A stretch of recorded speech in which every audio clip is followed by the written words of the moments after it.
بسم اللہ الرحمن الرحیم۔ دوستو، کیا آپ نے کبھی محسوس کیا کہ محنت پوری ہو رہی ہے، تدبیریں بھی لڑائی جا رہی ہیں، مگر پھر بھی زندگی کا پہیہ ایک جگہ آ کر جیم ہو گیا ہے؟ کوئی اندیکھی دیوار ہے جو آگے بڑھنے نہیں دے رہی۔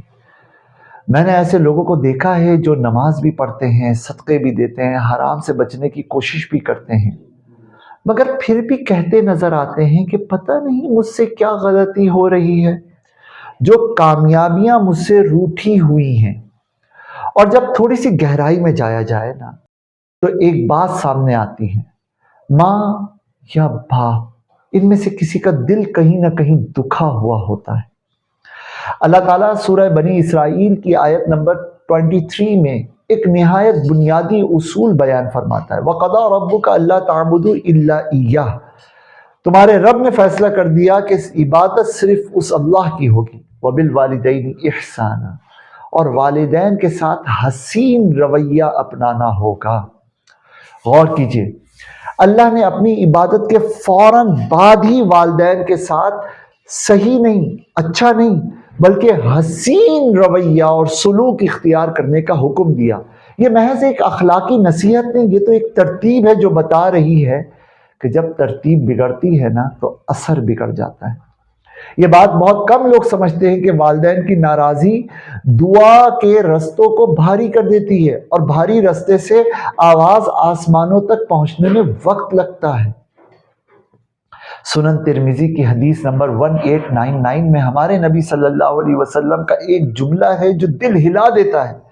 فرمایا، رضا الرب فی رضا الوالد، رب کی رضامندی والد کی خوشنودی میں ہے، وسخط الرب فی سخط الوالد، اور رب کی ناراضی والد کی ناراضی میں ہے۔ یہ حدیث ہمیں ڈرانے کے لیے نہیں، ایک حقیقت سمجھانے کے لیے ہے، کیونکہ ماں باپ ناراض ہوں تو اکثر وہ بددعا نہیں دیتے، وہ بس خاموش ہو جاتے ہیں، اور بعض اوقات ان کی خاموشی بددعا سے بھی زیادہ خطرناک ثابت ہوتی ہے۔ ایک بات یہاں بہت ضروری ہے، اکثر لوگ یہ سمجھتے ہیں کہ اگر والدین سخت ہیں، بات نہیں سمجھتے، ناراض رہتے ہیں، روٹھے روٹھے رہتے، چڑچڑے ہو گئے، اب ہم کیا کریں؟ دین ہمیں یہ نہیں سکھاتا کہ بندہ ٹوٹ جائے، دین ہمیں یہ سکھاتا ہے کہ بندہ ذرا جھک جائے۔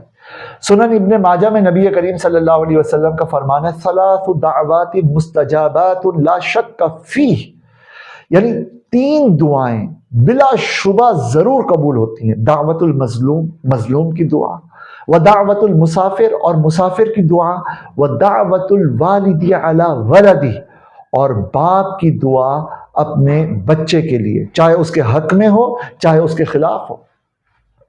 اگر والدین کی دعا اتنی طاقت رکھتی ہے تو ان کی ناراضی دل پر کتنا وزن ڈالتی ہوگی۔ لیکن یہاں دین ہمیں مایوس نہیں کرتا۔ اللہ کا نظام صرف بند کرنے کا نہیں، کھولنے کا بھی ہے۔ واپسی کا دروازہ ہمیشہ کھلا رکھا گیا ہے۔ سورہ بنی اسرائیل آیت نمبر 23 میں ہے، وَقُلْ لَهُمَا قَوْلًا كَرِيمًا، اور ان دونوں سے نرم اور عزت کی بات کرو، کرم والی بات کرو۔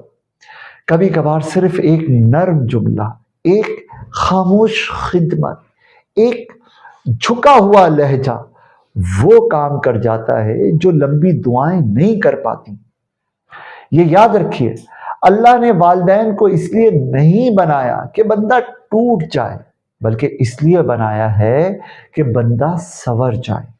جب انسان والدین کے قدموں کے پاس جھکتا ہے نا، تو اب اسے اللہ کے دروازوں پر دستک دینے کی ضرورت نہیں پڑتی، اللہ کی رحمت کے دروازے خود ہی کھلنے لگتے ہیں۔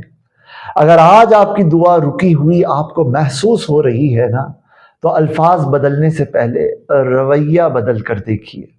ہو سکتا ہے آسمان پر جانے والی آواز زمین پر کسی دل کو منانے کی منتظر ہو۔ والدین سے مل لیجئے، ڈسکنیکشن کو ڈسکنیکٹ کر دیجئے اور کنیکٹ ہو جائیے۔